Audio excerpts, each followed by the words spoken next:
Hello everyone, I am A K Singh, senior physics faculty in attendance. आज हम लोग 26 अगस्त के इवनिंग शिफ्ट में जो जेईई मेन का एग्ज़ाम हुआ है उसके फिजिक्स के क्वेश्चंस को डिस्कस करेंगे। ये मेमोरी बेस्ड क्वेश्चंस है जो हम लोगों ने बच्चों से कलेक्ट किए हैं। चलो वन बाय वन करके देखते हैं। पहला क्वेश्चन क्या दिया हुआ इसमें, 2 blocks of mass 2 kg and 1 kg are rest on a smooth surface as shown in figure.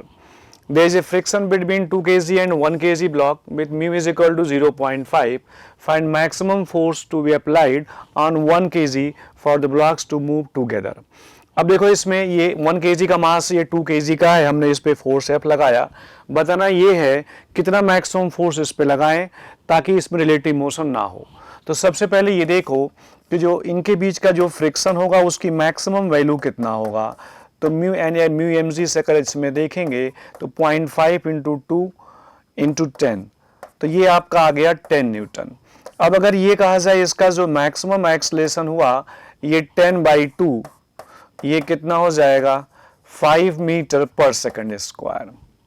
10/2 is equal to 5 metre per second square.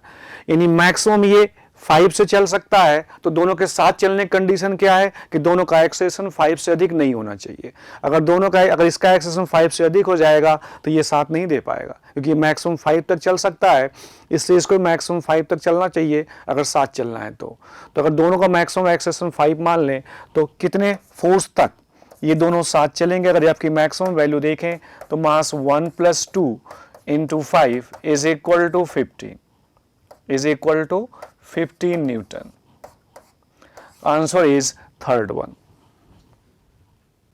In the next question, a fighter jet plane is flying horizontally, drops a bomb, find the nature of path of bomb as seen by pilot. अब ध्यान से देखो, जैसे मान अगर ये कहा जाए यहाँ पे ये जो फाइटर प्लेन है मान लो ऐसे ये जा रहा था, इसने एक बम ड्रॉप किया, तो हम लोग जानते हैं बम ड्रॉप करने पे क्या होगा, उसकी हार्जेंट जो जब ड्रॉप करते समय उसकी वेलोसिटी वही होगी जो प्लेन की होगी। अगर मान लो प्लेन की वेलोसिटी है तो इसकी वेलोसिटी भी ऐसे ही होगी। अब इसका पाथ कैसा होगा, ऐसे अगर ग्राउंड के फ्रेम में देखेंगे जैसे पैराबोला होगा। अब ये ऐसे आगे जा रहा, लेकिन इसमें क्या होगा, दोनों के हार्जेंटल वेलोसिटी सेम है तो दोनों का हार्जेंटल डिस्प्लेसमेंट सेम होगा। इसका मतलब जब यहाँ पे था तो ये यहाँ दिख रहा था, जब ये पॉइंट यहाँ पहुंचेगा तो ये यहाँ पे होगा। हमेशा देखो ये इसको अपने नीचे ही दिखाई पड़ेगा, इसका मतलब इसके फ्रेम हमेशा स्ट्रेट लाइन पे जाएगा। या इसको ऐसे बोल सकते हैं कि u रिलेटिव 0 है और a रिलेटिव क्या होगा, ये g डाउनवर्ड है कांस्टेंट, तो पाथ कैसा होगा, स्ट्रेट लाइन।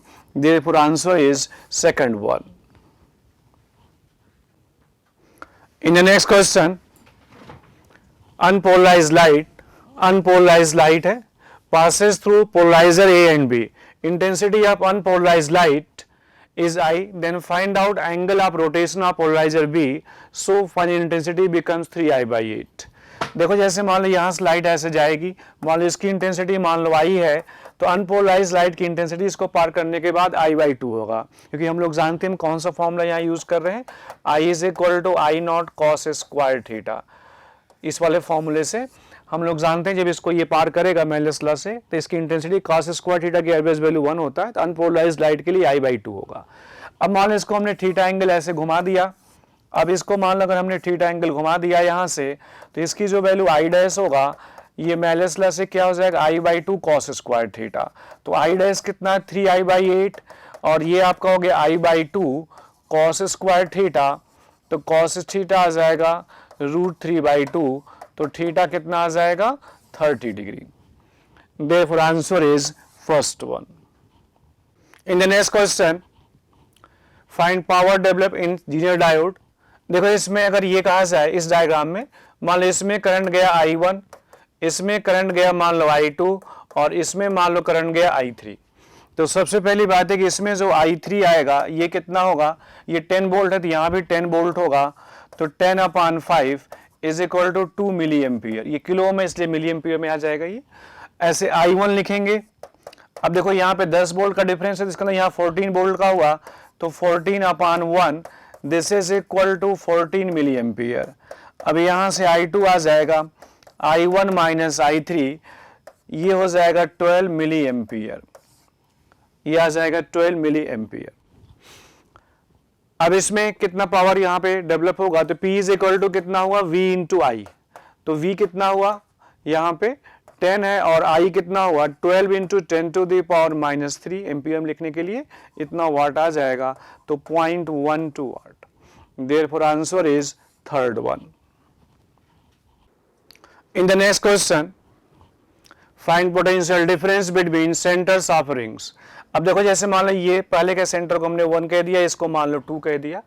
अब इसमें अगर ये कहा जाए 1 का पोटेंशियल कितना होगा, तो देखो खुद कोई रिंग की वजह से कितना होगा, इसकी वजह से k3/a, और दूसरे वाले की वजह से हो जाएगा -k3/√2a। अब अगर हम सेकंड वाले का पोटेंशियल देखें तो इधर वाले की वजह से हो जाएगा k3/√2a प्लस k -q/a।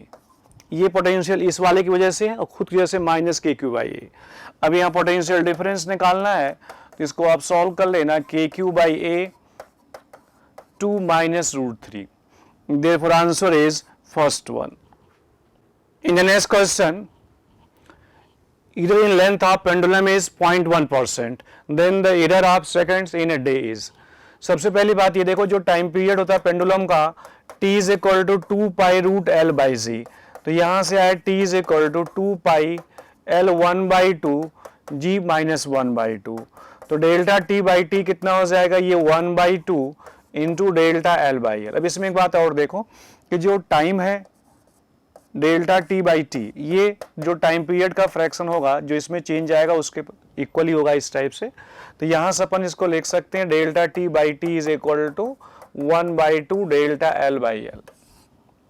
अब यहां से देखो ये डेल्टा t जो कि हमें निकालना है, t कितना, एक दिन में 24 घंटे होते 24 आवर्स, तो 24 इंटू 3600, ये आ गया 1/2 इंटू 0.1/100, तो यहां से आ जाएगा 43.2 second. Therefore answer is fourth one. In the next question, equation of two travelling waves are given as y1 is equal to a1 sin kx minus vt, y2 is equal to a2 sin kx minus vt plus x naught। तो इसमें देखो जो phase difference होगा, अगर हम delta phi देखें, इनका difference कितना आ जाएगा, ये k इंटू एक्स नॉट। इसकी वैल्यू देखो यहाँ पे क्या लिखा हुआ 6.28, ये k की वैल्यू गिवन है और x नॉट की वैल्यू 3.5 गिवन है। तो 3.5 या इसको मैंने ऐसे लिख दिया, इनफैक्ट ये 2 पाई है और ये 35/10, तो ये आ जाएगा 7 पाई। अब इसमें देखो जो रिजल्टेंट एम्पलीट्यूड का फॉर्मूला हम जानते हैं वो होता है root a1 square plus a2 square plus 2a1 a2 cos delta phi. अब यहां से वैल्यू पुट कर लेंगे तो आंसर 5 आ जाएगा। Therefore answer is fourth one. In the next question, object, convex lens and convex mirror are arranged as shown in figure. The ROC of mirror is 15 centimeter. Focal length of lens is unknown. It is given that image and object coincide. Find distance between image and object when mirror is removed.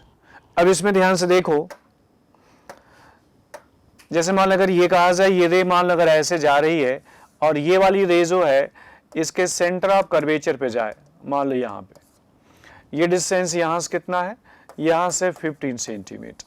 तो इस case में क्या होगा, ये अपने path को retrace करेगा, दोबारा इमेज यहीं बन जाएगी। तो अगर हम इस मिरर को हटा दें, तो इमेज यहीं बननी चाहिए। अब इमेज अगर यहीं बनेगी तो डिस्टेंस कितना हो जाएगा,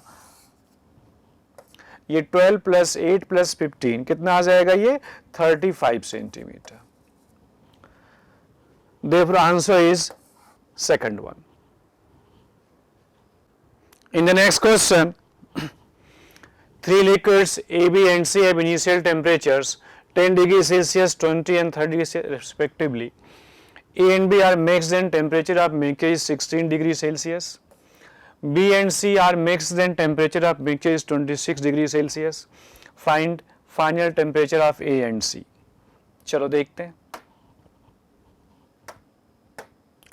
अब देखो इसमें जैसे मान लो अगर ये कहें, मान लो ये A है, ये B है, ये C है, इसका टेम्परेचर 10 डिग्री सेल्सियस है, इसका 20 डिग्री सेल्सियस, इसका 30 डिग्री सेल्सियस है। अगर हम A और B को मिक्स कर दें तो इसका टेम्परेचर होगा 16 डिग्री सेल्सियस। बी और सी को मिक्स कर देंगे तो ये 26 हुआ। ए और सी को मिक्स कर देंगे तो कितना होगा।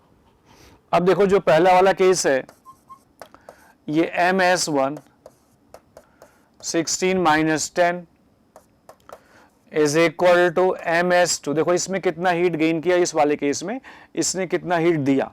तो अगर यहां से हम देखें 20 माइनस 16 तो ये अपन को मिलेगा 6x1 is equal to 4s2 या 3s1 is equal to 2s2। ये पहले वाले केस से मिल गया। सेकंड वाले केस में क्या हुआ, हमने क्या माना, इसका S1 है स्पेसिफिक हीट, इसका S2 है और इसका S3 है, मासेस सेम गिवन है। अब इसमें देखो यहां पे सेकंड केस में क्या होगा, MS2 इसमें आ गया 26 माइनस 20, ये हो जाएगा MS3 30 माइनस 26, तो ये 4s2 is equal to 6s2 is equal to 4s3, तो 3s2 is equal to 2s3। अब अगर हम A एंड C की बात करें, मान लो इस केस में टेम्परेचर T हो जाता है, ध्यान से देखो। अब इसमें फिर अगर हम देखें A को कितना हीट मिला तो MS1 T minus 10 is equal to कितना आएगा, ये M इंटू S3 और ये मिला 30 माइनस T। अब यहां से सॉल्व कर लेंगे तो ये आ जाएगा 170/11। तो 170/11 आ गया। तो यहां से अगर हम आंसर पे आए तो answer is third one. In the next question, match list 1 with list 2 and select the correct answer using the codes given below. Magnetic permeability का क्या होगा डायमेंशन। देखो अगर इस फॉर्मूले से देखें कि F/L is equal to mu naught upon 2 दो पैरेलल वायर्स के बीच जो फोर्स का फॉर्मूला होता इस टाइप से। अब देखो इसमें अगर डायमेंशन के हिसाब से देखें तो म्यू नॉट की डायमेंशन क्या होगी, F अपॉन I1 I2 यानी जो I स्क्वायर की डायमेंशन होगी। तो ये कितना हो जाएगा MLT माइनस 2 और ये हो गया I माइनस 2। तो देखो इसमें कौन सा ऑप्शन मैच किया, तो फर्स्ट वाले में तो थर्ड कर गया। ऐसे सेकंड वाले मैग्नेटिक फ्लक्स। अब देखो मैग्नेटिक फ्लक्स को अगर हम ऐसे देखें L इंटू I और U क्या होता हाफ LI स्क्वायर, इसका मतलब ये हो जाएगा 2U अपॉन I। तो इसकी जो डायमेंशन होगी देखो यहाँ पे ये I लिखा हुआ, तो यहाँ पे ये जो 2U अपॉन I लिखा है इसकी डायमेंशन लिखो एनर्जी अपॉन, एनर्जी डायमेंशन क्या होता है ML2 T माइनस 2 और इसका आ जाएगा A माइनस 1। तो इसमें देखो ML किस में आ रहा है, इसमें ये फोर्थ वन में, तो ये सेकंड वाले का फोर्थ मिल गया। हालांकि अपना दो से आंसर मैच कर गया, बाकी का भी आप ऐसे निकाल सकते हैं। Answer is first one. In the next question, if lambda is the wavelength for which energy is E, if lambda decreases to 75% of initial value, then find energy gain. अब यहाँ से देखो जैसे E is equal to hc/lambda, बाद में जो energy आया hc upon 3 lambda by 4, तो ये आपका आ गया 4E/3। हमें बताना क्या कितना ये इंक्रीज किया, E डैश माइनस E कितना आ जाएगा E/3। तो answer is first one. In the next question, angle between two vector A and B is 60 degree, then find angle between A minus B and A. अब इसमें देखो जैसे मान लो vector A ऐसे दिया हुआ है और वेक्टर B मान लो ऐसे दिया हुआ है, दिस एंगल इज 60 डिग्री। अब इसमें देखो ये A मान लो ऐसे है, हमें A माइनस बी देखना है तो B को सब्ट्रैक्ट करना है and this angle is 60 degree. चलो इसको मान लो हमने ऐसे लिखा, इधर आ गया A minus B cos 60 degree और इधर आ जाएगा ये B साइन 60 डिग्री। तो इसका रिजल्टेंट इस डायरेक्शन में आए, वेक्टर A की डायरेक्शन इधर ही है और B minus A minus B की जो डायरेक्शन है वो आपका इधर है। तो ये वाला एंगल अगर थीटा मान लें तो tan थीटा क्या हो जाएगा, दिस अपॉन दिस। इसका मतलब ये आ जाएगा B sine 60 degree divided by A minus B cos 60। Therefore answer is fourth one, यानी y component upon x component वाले कंसेप्ट से लगा दिया। In the next question, a conical pendulum of length L moving in a circle of radius L by √2, find the velocity of pendulum. अब यहाँ से देखो, जैसे मान अगर ये कहा जाए ये पेंडुलम है, कोनिकल पेंडुलम है, ये वाला एंगल थीटा, ये मान ऐसे सर्किल में घूम रहा, ये डिस्टेंस L है। अब इसमें देखो यहाँ पे ये डिस्टेंस जो दिया हुआ ये कितना, L/√2। इसका मतलब ये हुआ कि L sin theta is equal to L/√2, तो थीटा कितना आ गया, ये 45 डिग्री। अब इसमें जो इसकी वेलोसिटी आएगी, अगर यहाँ से हम देखें, इसमें जो वेलोसिटी इसकी आएगी, यहाँ से v is equal to R omega means L/√2 omega. अब ओमेगा कितना होता है, इसमें देखो इसका जो टाइम पीरियड आता है ये 2π√L cos theta by z होता है। हालांकि आप कैलकुलेशन से भी निकाल सकते हैं, जो टाइम पीरियड होता है t is equal to 2π√L cos theta by z, तो ओमेगा इसमें कितना होगा, g/√g/L cos थीटा। तो अगर अपन यहाँ से इसकी वैल्यू पुट करें, √g/L cos थीटा मीन्स 1/√2, इसको सॉल्व कर लेंगे तो ये आ जाएगा √GL/√2। Therefore answer is third one. In the next question, in an Adwood machine, the maximum stress that a string can tolerate without break is this one, 24/pi into 10 to the power minus 2. Find radius of string. देखो जैसे मान लो अगर ये कहा जाए, इसमें tension T, इसमें tension T है, तो हम लोग जानते हैं T का फॉर्मूला आता है 2m1 m2g upon m1 plus m2। तो इसमें जो स्ट्रेस डेवलप होगा ये कितना होता है, T upon pi r square. तो ये आपका आ गया 2m1 m2g upon m1 plus m2 into pi r square. ये किसके इक्वल है, 24/पाई into 10 to the power minus 2। अब यहाँ से आप सॉल्व कर लेना, r की वैल्यू ये 12.5 आ जाएगा। Answer is first one. In the next question, electric field of an electromagnetic wave is E is equal to 200 sin omega t minus x by c volt per meter. An electron is moving with speed 3 into 10 to the power 7 meter per second. Find magnetic force acting on electron. तो सबसे पहली बात ये देखो, इसमें हम लोग ये जानते हैं E is equal to c into b naught। तो यहाँ से अपन को मिला b naught is equal to E by c, E naught by c। E naught की वैल्यू कितना है, 200, C की वैल्यू है 3 इंटू 10 टू दी पावर 8। अब यहाँ से जो मैग्नेटिक फोर्स लगा, ये QVV वाले फॉर्मूले से अपन यहाँ वैल्यू पुट कर देंगे, 1.6 10 टू दी पावर माइनस 19, और V कितना है इसमें 3 इंटू 10 टू दी पावर 7, और B नॉट हो गया 200/3 इंटू 10 टू दी पावर 8। तो यहाँ से अपन को मिला 3.2 into 10 to the power minus 18 Newton. Therefore, answer is second one. In the next question, equation of SHM of two particles is x1 is equal to पहले वाली equation दी हुई है sin omega t plus pi by 4, और second वाले में दिया हुआ देखो ये जो वैल्यू है sin 2πt plus cos 2πt, ये कितना आ जाएगा, ये आ जाएगा sin 2πt plus pi by 4। तो यहाँ पे √2 भी आएगा। अब अगर इसको हम इस फॉर्म में लिख सकते हैं, देखो इसको इस फॉर्म में लिख सकते हैं, तो इसको सिंप्लीफाई करके हम इसको इस फॉर्म में ले आएंगे 10 sin 2πt plus pi by 4। तो हमें निकालना क्या है इसमें, a2/a1। तो a2/a1 कितना हो जाएगा, 10/5। Answer is 2। आंसर इज 2, यही हमें निकालना था।